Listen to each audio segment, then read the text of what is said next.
من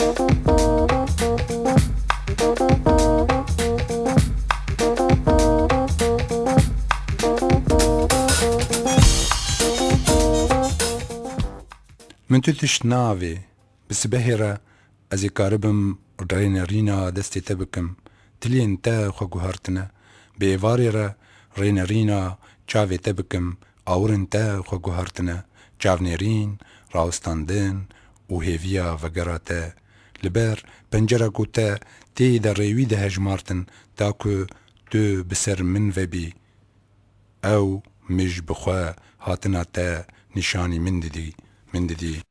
Bonjour, c'est Midi Culture. Dans le cadre du festival Migre en scène, vous venez d'entendre un extrait de poésie kurde qui a été lu par son auteur dans sa langue maternelle, Moussa Abdulkadir. Pourquoi de la poésie kurde à La Roche-sur-Yon ? Eh bien, figurez-vous que cette semaine, vous pouvez faire un grand voyage sans prendre l'avion et sans payer entre le 15 et le 28 novembre avec Migre en scène. Migre en scène, c'est quoi ? C'est un festival national qui se décline pour la 2e année consécutive à La Roche-sur-Yon et dont le but est de s'intéresser à la culture de nos migrants. Les migrants, on en parle quand ils posent problème, quand ils sont très démunis, qu'ils arrivent chez nous. Puis après, on n'en parle plus et pourtant, on a beaucoup à recevoir. Alors, plusieurs aspects de la culture que nous pouvons partager au cours de ce festival. D'abord, la cuisine avec les restos éphémères qui auront lieu dans les maisons de quartier. Le 19 et le 21 novembre aux Pyramides, le 28 novembre à Jean-Yol. On peut aussi se nourrir de la musique et de la danse. Alors le 23 novembre, ça doit être un samedi à 20h30 au Conservatoire. Alors moi j'irai évidemment parce qu'il y aura de la danse tchétchène que j'ai très envie de regarder. Le 26 novembre au Concorde à 20h30, il y aura un ciné-rencontre avec le film Illégal. Et surtout, il y aura Maud qui est salarié pour travailler dans les centres de rétention et qui nous parlera de ces endroits qui ne sont pas des prisons officiellement, mais qui sont des lieux de privation de liberté où sont enfermées les personnes sans papier. Il y a une très belle exposition à la maison de quartier Jean-Yol, où il y a des petits films sur les migrants en Vendée, les migrants qui vivent parmi nous et qu'on ne connaît pas toujours. Et puis, il y a des photos, les photos d'Anne Groisard, il y a des sculptures. Et puis, dernière version de ce festival qui est donc extrêmement riche, il y a la poésie. Donc la poésie, il y aura Léonora Miano le 28 novembre à 19h au Grand Air. Et puis il y aura Moussa Abdulkadir qui nous a fait le plaisir de venir parmi nous aujourd'hui et dont vous avez entendu un extrait. Alors, Morissette est venue l'accompagner. Vous allez peut-être nous raconter pourquoi et comment vous avez rencontré Moussa et pourquoi vous l'avez fait venir d'Allemagne, où il habite, où il est réfugié, reconnu réfugié. Tout d'abord, j'ai rencontré Moussa dans le cadre de l'association l'AEIN. Donc l'AEIN est une association qui est mandatée par la ville de La Roche-sur-Yon pour gérer les relations de jumelage.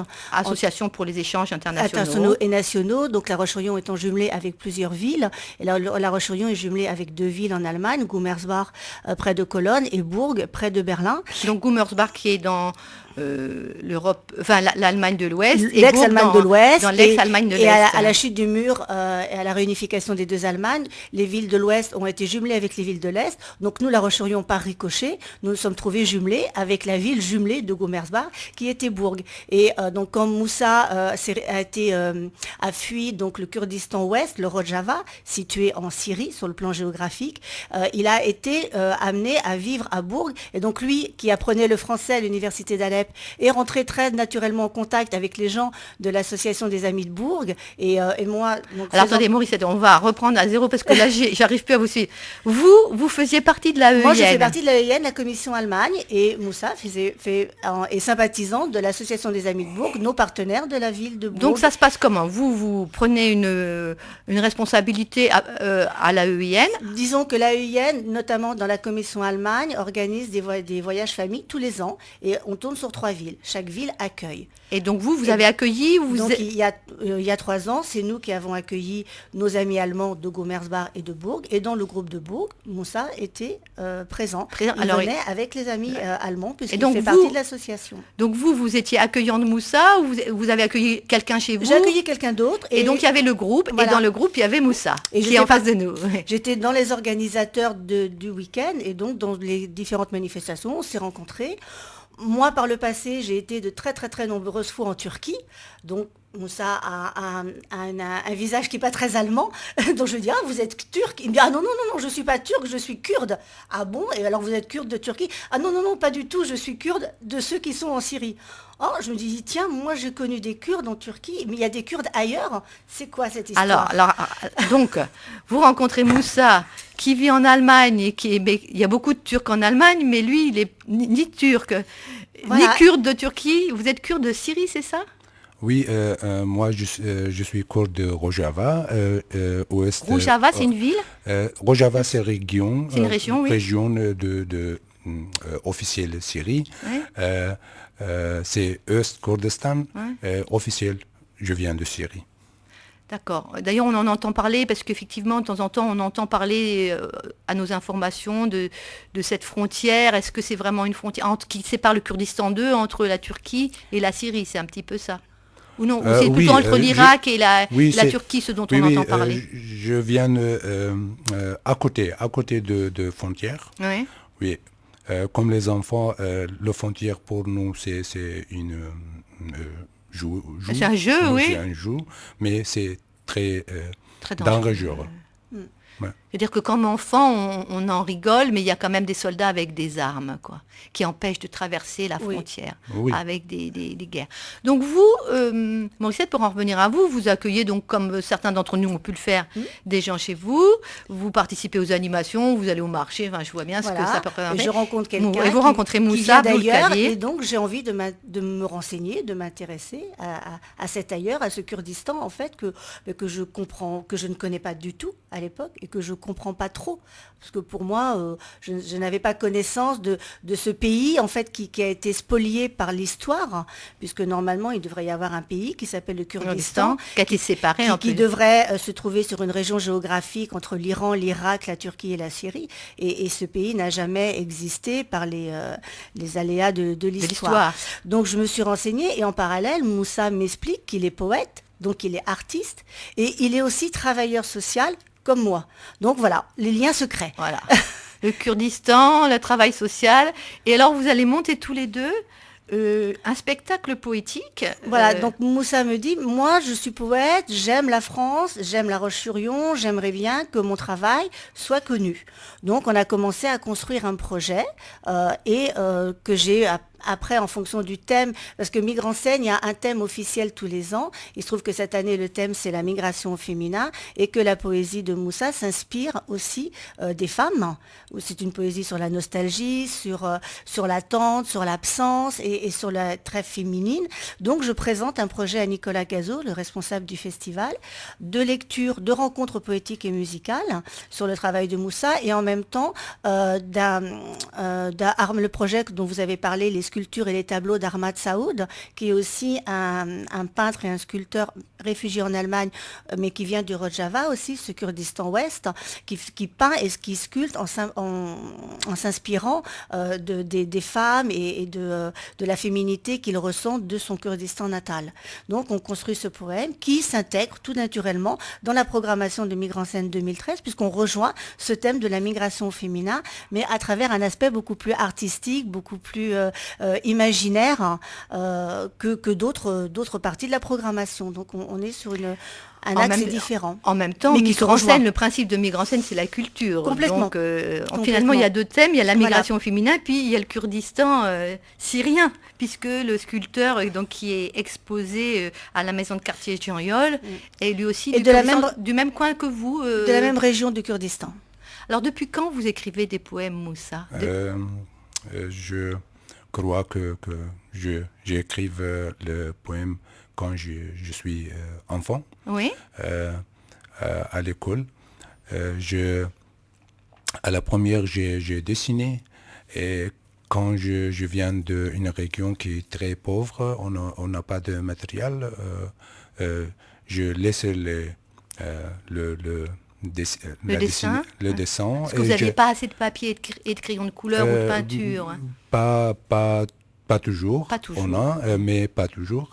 Et après, je écris les choses que je veux dessiner.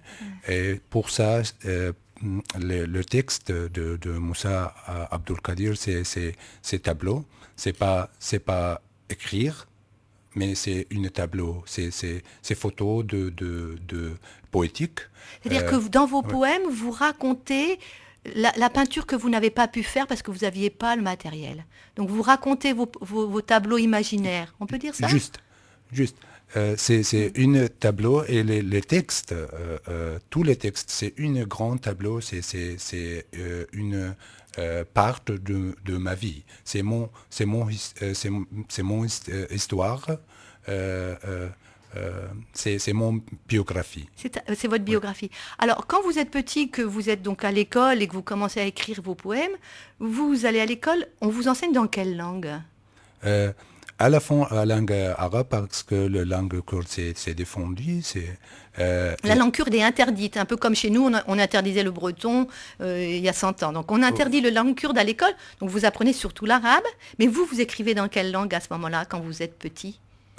Aux langues arabes. Vous écrivez en... Oui, parce que la langue kurde s'est défendue, que je dis. Et après, quand j'ai appris la langue kurde dans la maison, avec mes la parents. Langue de la famille, avec oui.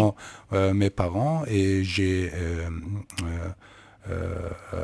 un petit livre de alphabet, de ABC, et après on a les magazines de Kurde, de Nord Kurdistan de Turquie, Oui. et j'écris avant, j'ai traduit les textes que j'ai écrits aux langues arabes, aux langues kurdes, et jusqu'à maintenant j'écris aux langues kurdes, et j'ai traduit avec Madame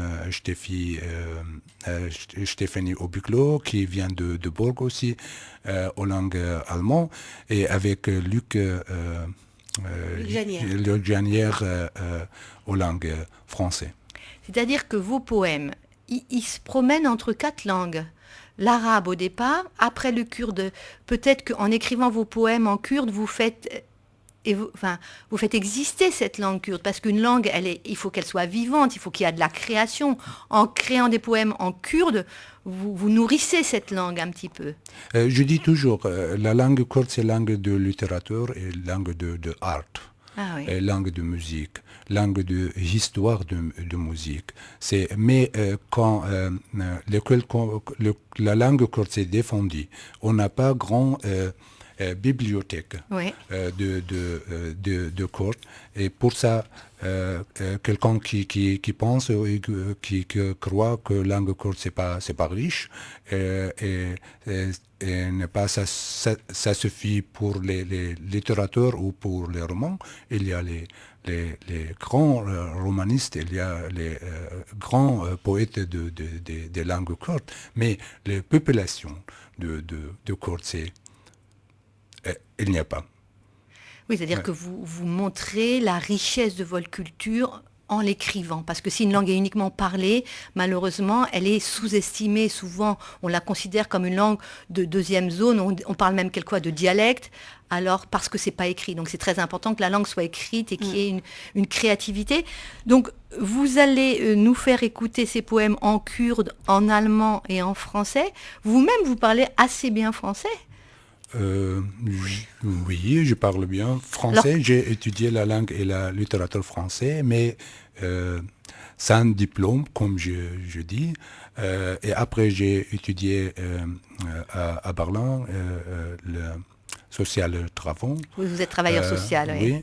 Et pédagogue. En allemand.